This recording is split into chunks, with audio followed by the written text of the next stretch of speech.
semuanya, selamat datang kembali di channel Evelyn. Di video sebelumnya kita udah bahas gimana Naiza yang bandel banget akhirnya bikin murka Aobing, putra Raja Naga Laut Timur. Nah, di pertarungan sengit itu Naiza berhasil mengalahkan Aobing. Tapi masalahnya nggak selesai sampai di situ aja, teman.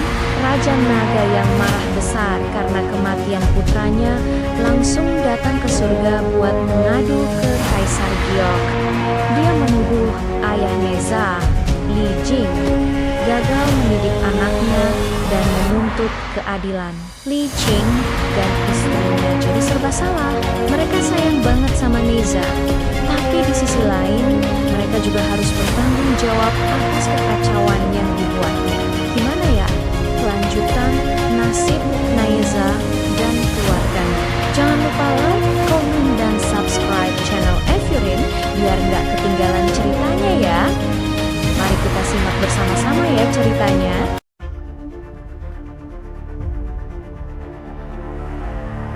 Setelah mengalahkan Aobing, putra Raja Naga Laut Timur, Naiza tidak lantas hidup tenang. Kemenangannya justru memicu murka besar dari seluruh klan naga. Mereka menuntut keadilan, membawa masalah ini langsung ke hadapan Kaisar Langit. Naiza, dengan sifatnya yang pemberani dan sedikit bandel, sama sekali tidak merasa takut.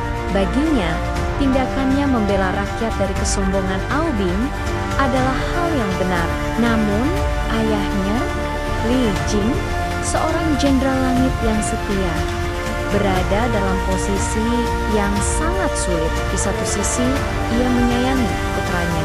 Di sisi lain, ia harus menegakkan hukum langit dan menjaga perdamaian antara dewa dan naga.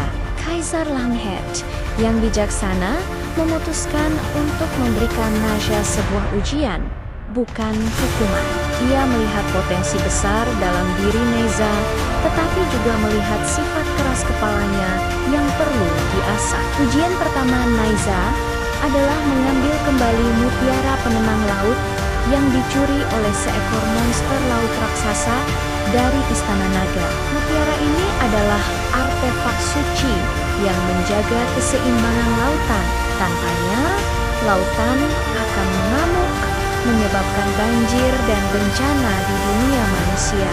Klan Naga menuduh Naiza bersekongkol dengan monster itu.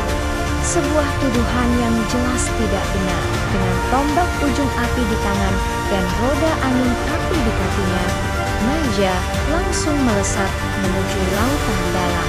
Perjalanannya tidak mudah.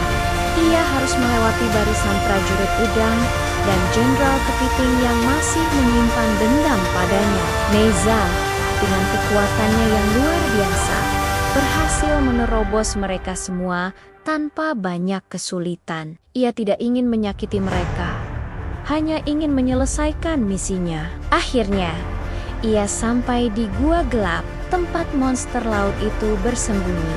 Monster itu ternyata adalah seekor gurita raksasa dengan ratusan tentakel beracun. Pertarungan pun tak terhindarkan. Naiza lincah menghindari serangan tentakel sambil mencari celah untuk menyerang. Gurita itu sangat kuat, kulitnya tebal dan sulit ditembus. Naiza sadar, kekuatan fisik saja tidak cukup. Ia kemudian menggunakan akalnya. Dengan kecepatan roda angin apinya, ia berputar mengelilingi monster itu, menciptakan pusaran air raksasa. Pusaran itu membuat sang gurita pusing dan kehilangan keseimbangan. Di saat itulah, Naiza melesatkan tombaknya, bukan untuk membunuh, tetapi untuk melumpuhkan tentakel utama yang memegang mutiara penenang laut. Dengan sekali sentakan, mutiara itu berhasil direbut. Tanpa mutiara, kekuatan monster itu melemah drastis. Naiza tidak lantas pergi. Ia melihat kesedihan di mata monster itu. Ternyata, monster itu mencuri mutiara bukan karena jahat, tetapi karena telurnya yang akan menetas Membutuhkan energi murni dari mutiara tersebut untuk bertahan hidup, hati Neiza yang keras pun luluh. Ia menggunakan sebagian kekuatan abadinya untuk menyelimuti telur-telur itu dengan energi pelindung. Sebagai gantinya, monster gurita itu berjanji tidak akan pernah lagi mengganggu ketenangan lautan. Neiza kembali ke Istana Naga dengan membawa mutiara penenang laut. Raja Naga Laut Timur terkejut. Ia tidak menyangka Neiza akan berhasil. Lebih dari itu, ia mendengar cerita tentang kebaikan hati Neiza dari para prajuritnya.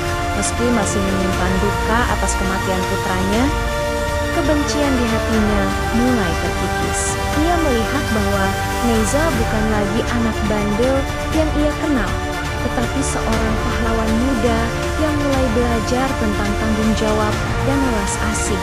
Misi pertama ini hanyalah awal dari petualangan panjang Neiza. Ia belajar bahwa menjadi dewa bukan hanya tentang kekuatan, tetapi juga tentang kebijaksanaan dan pengampunan. Perjalanannya untuk mendamaikan langit, lautan, dan bumi baru saja dimulai. Setiap tantangan yang dihadapinya akan membentuknya menjadi pelindung sejati bagi semua makhluk.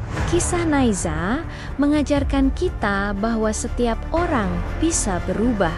Bahkan dari kesalahan terbesar sekalipun, bisa lahir kebaikan yang luar biasa. Terima kasih sudah menonton.